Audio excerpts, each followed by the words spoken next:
guys. I'm going to try to do a review on an additive for the gearbox on my Jeep Grand Cherokee.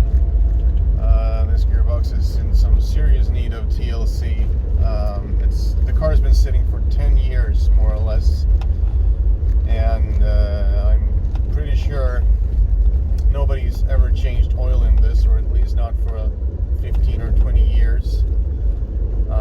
I got the car for roughly $250. It's a 1996 Grand Cherokee with a V8 and a 44RE transmission. And when you get a car for $250, I really don't. I don't like to spend, more on fixing one part of the car than I actually gave for the entire car. Okay, well, hi. Let's see if I can actually flip this around and show you what it does. And of course I can't do that, so I'll have to do like this. Okay, let's see if the gearbox actually does what it's supposed to do now. You see it shifts into second, then back to first, and then second again. And if I shift it manually, it will slip into third. I don't like that at all. But as I said, I paid $250 for the car. I'm not going to spend $1,500 fixing the transmission. I'm not going to spend, even here in Sweden, we're talking roughly about, say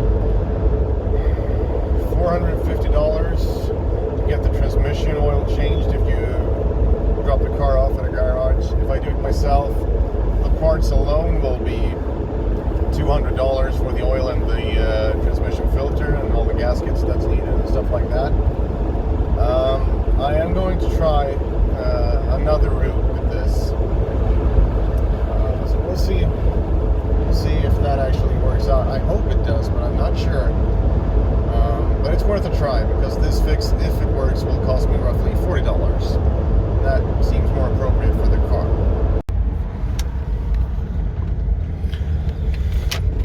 Okay, just to show you guys what I mean with this transmission being not so very good.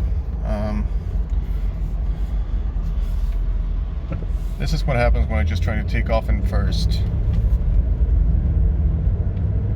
Okay, no, it actually, yeah, well, there it goes, and then back to second. That is mildly annoying. Let's see if I can find my way out into another short straight here. Popular neighborhood, everyone is outside on the street, of course.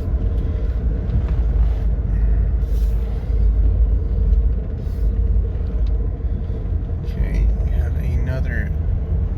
Yeah, well, all the kids are here. Good. Well, they're moving out of the way. Okay, so I'll try shifting it manually this time. First,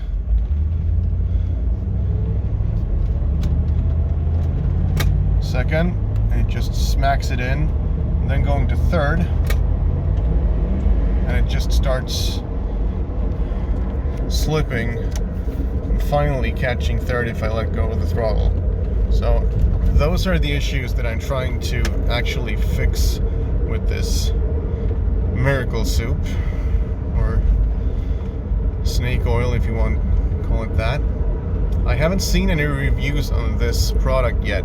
I've seen a lot of similar products being reviewed with varying but mostly good results, so I have high hopes but not very high expectations for this.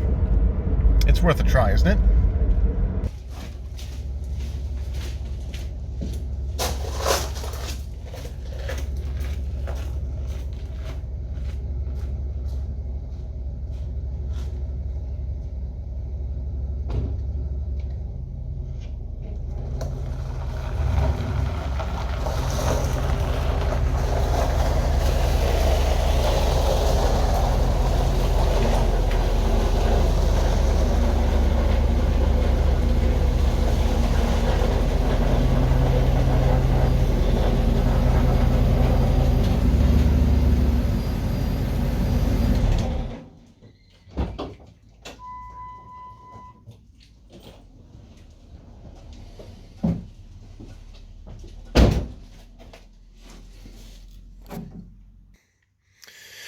Okay, first things first. I'm gonna have to fill this up through the dipstick tube here. I'm also gonna have to remove roughly the equivalent of the amount I'm about to put in, which is 946 milliliters. I'm guessing that's like 1 quart. So I'm gonna have to suck that out with this rudimentary gear here.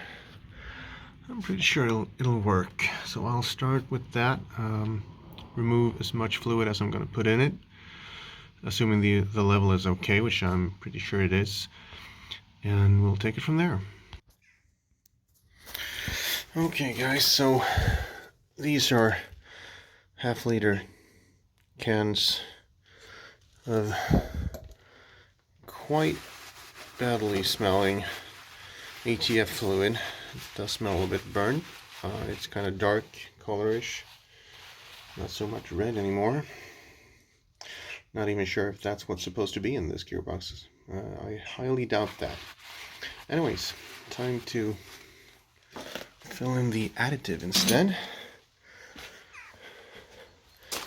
And what I will be using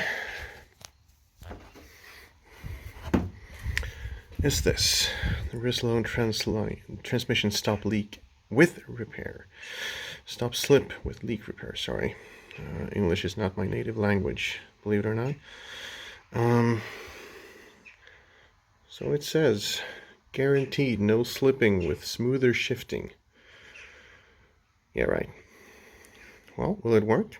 There's only one way to find out.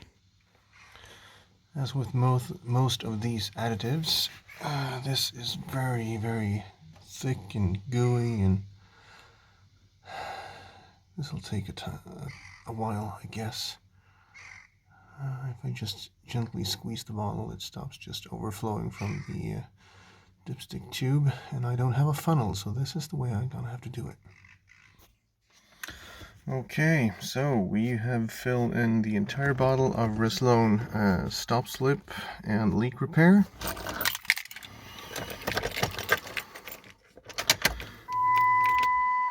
have a quick look at the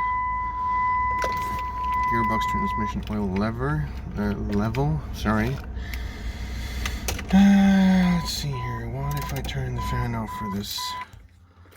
Let me just have a quick listen to how the gearbox actually sounds.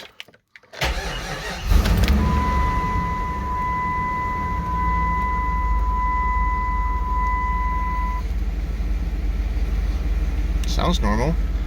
Let's bring it out of the garage and see if she can actually handle this hill.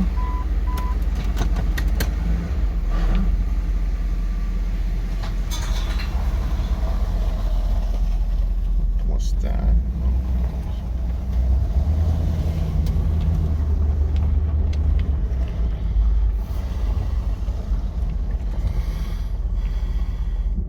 Okay, I'll have a quick look at the level. Let's see, neutral that is. And I'll get back to you guys. Okay, so this is the first test drive after adding the Rislone stop slip and leak repair. I'm just gonna wait for this here car, and I'm gonna put it in drive. What it was doing before, it was shifting to second, then back to first, and then back to second again. Let's have a quick look and see what it does now. Okay, so from standstill.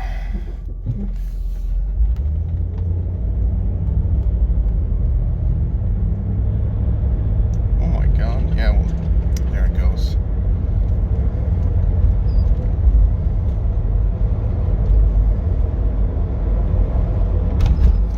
For a moment there, I actually thought this thing worked. On the other hand, I've not driven this car. Perhaps this needs to mix in with the oil that's already in the gearbox. We'll give it a few miles and see what it does.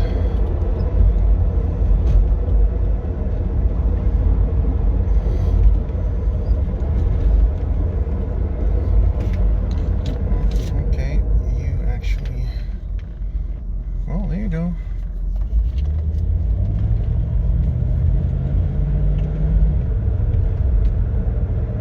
Shifted okay that time, actually. a bit harsh, but it's kept second gear that time. At least I think it kept second gear. It's hard to tell with this car. Yeah, I know the coolant sensor is bad. Thank you very much for pointing that out to me again. Remember guys, I paid $250 for this car. It's been sitting in someone's backyard for 10 years. I do apologize for the sun. There's not much I can do about that.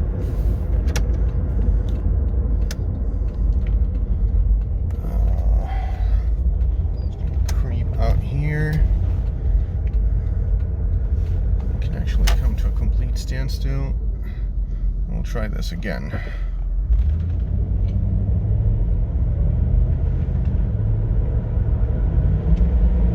Well, it's better. It's not okay, but it is actually better.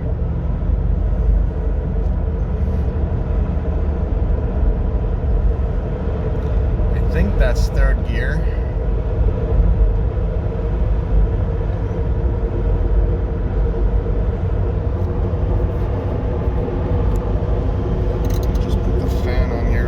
So I can actually get some air and try and close.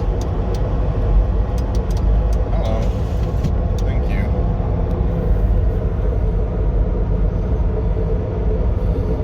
So I still don't have anyone behind me, so I'll try another stop here.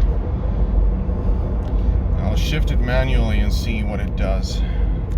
See if that makes any difference now. Okay, so first,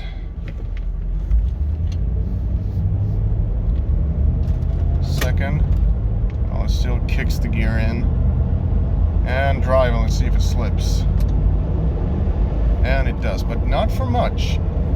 It is actually better, I must say. It is by no means perfect, but as I said, I had high hopes but low expectations, and it did do something. It really did. Let's see it kicking the, there we have the lockup as well. Jeez, this car needs a lot more TLC than just the gearbox, but it actually works. Let's see if it can downshift.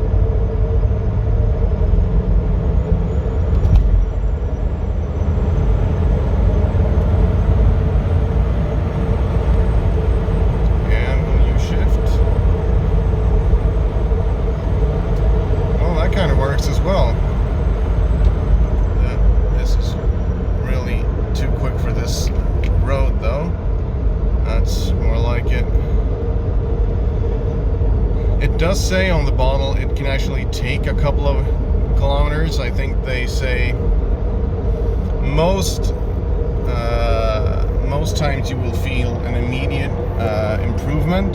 Other times it can take up to between 400 and 500 kilometers. I guess I'm just gonna have to drive this thing around and see. I have to get this through an inspection first, and they'll probably find a few points that need fixing. The sills, for instance, are non-existent. Those are about to be replaced with some heavy gauge steel beams anyway. There are probably a few joints and other stuff in the suspension and in the steering that needs some fixing up. But the main issue was this gearbox issue that although I'm still having it, it is actually better. It's difficult to say if this actually worked.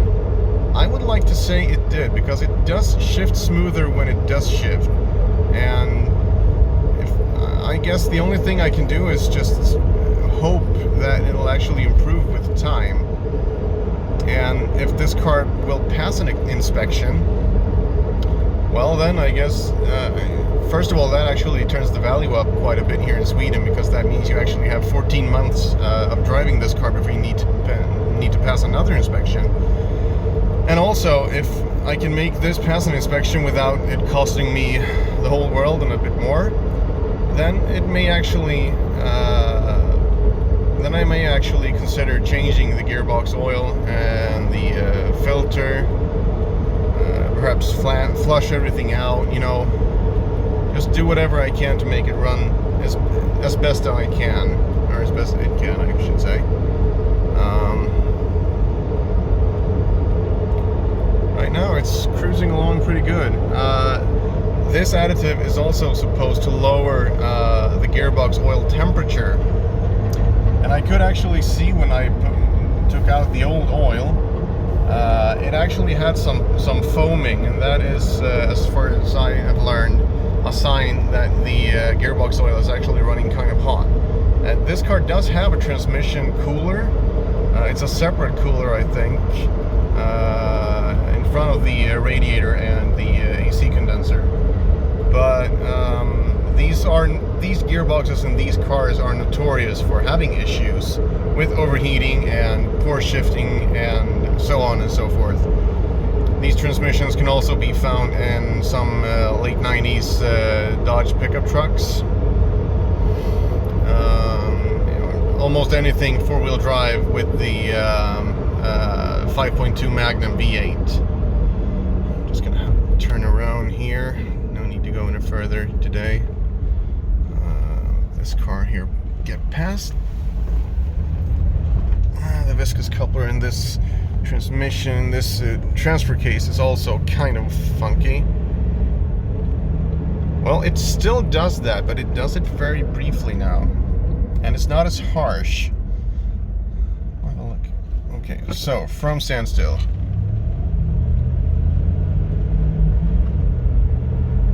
Well, I think it kind of did it there, but it actually got to second, third, and overdrive on fourth, I think. And it's hard to tell. Not really sure what these are supposed to rev at. What am I at, like 50 miles an hour? I'd say 1500 RPM is where I would expect it to be, but I'm really not sure. Also, you can see, guys, that this car has actually done 273,000 kilometers. That's roughly 170-ish thousand miles. As I said, probably not the most taken care of, or you know what, I'll take that back. The owner that actually got this car and had it for the longest time actually took very good care of it. Everything is marked Mopar Original, and you have a lot of stuff that has actually been replaced, but then he passed away and the car sat in a field or a backyard or somewhere for 10 years before a guy took it over, and he thought of having it as a hunting vehicle, but then he got another car for that, and so this just sat at his place for another 7 or 8 months or something before I actually took it over. So this is the furthest this car has actually driven in 10 plus years. And when you have a car that's been sitting for that long and you pay $250 for it, of course there's going to be problems. And I know I'm just giving this transmission a CPR right now. It will grenade on me someday, but hopefully not today or tomorrow or this year or next year. I guess I will keep you updated on this and see what happens over time and when I have been able to put some more miles on it.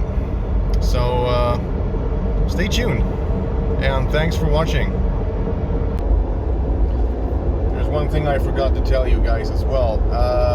This car, most of these cars, or these engine and transmission combinations, have what's called a TV cable, like a throttle positioning kind of deal, where you have a wire that actually connects to the gearbox in one end and the throttle linkage in the other end. That has been disconnected on this car because I seriously can't figure out how to adjust that. And if I plug that in, the car simply almost will not shift at all. It'll go up to 4,000 or 5,000 RPM before it actually tries even tries another gear. So I've actually left that unhooked for the moment because I have no idea how that thing is supposed to be. I've tried adjusting it a million different ways, nothing happens. That might also be because the gearbox is actually in pretty poor condition. It might actually work better now with the Rislone stop, slip, and leak repair added to it. I may try that out someday. If I do, I'll let you know what the results are. But for now, that is actually disconnected, and that may have something to do with the fact that it shifts into second and then back to first and then back to second again.